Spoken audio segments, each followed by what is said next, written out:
Today's video is on the Confederate Naval Museum in the city of Columbus in Muskogee County. In 1853, the Columbus Ironworks were built on the Chattahoochee River in Columbus. During the Civil War, the ironworks were commandeered by the Confederates, who renamed them the Confederate Naval Ironworks.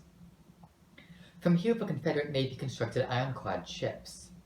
One of those ships, the CSS Muskogee, was built in 1862. At her commissioning in 1864, she was renamed the CSS Jackson.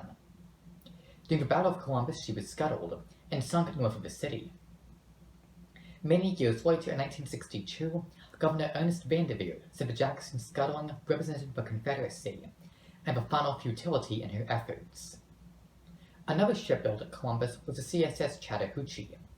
She ran into engine trouble several times, and in May of 1863, her boiler exploded in the middle of a hurricane. She was later partially repaired, but was scuttled alongside the CSS Jackson. In 1961, both ships' remains were discovered in the river. This discovery made the Jackson the largest surviving Confederate ship. After the find was announced, it was decided that it would be raised and placed on display in Columbus. James W. Woodruff gave the Georgia Historical Commission money for a museum, and in 1962, the Confederate Naval Museum opened south of downtown Columbus. In 1970, the museum and ships were placed on the National Register of Historic Places. In 1973, the museum became a part of the state park system. In 1975, it was transferred to the city of Columbus due to budget cuts. In 2001, the museum was moved, and many more artifacts were acquired.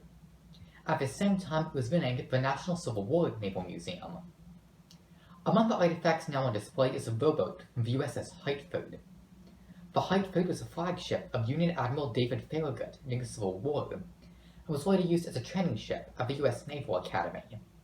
In addition, the National Civil War Naval Museum has the world's largest collection of original Civil War naval flags. Today, the National Civil War Naval Museum has living history programs and tells the story of both the Union and Confederate navies of the Civil War. Thank you.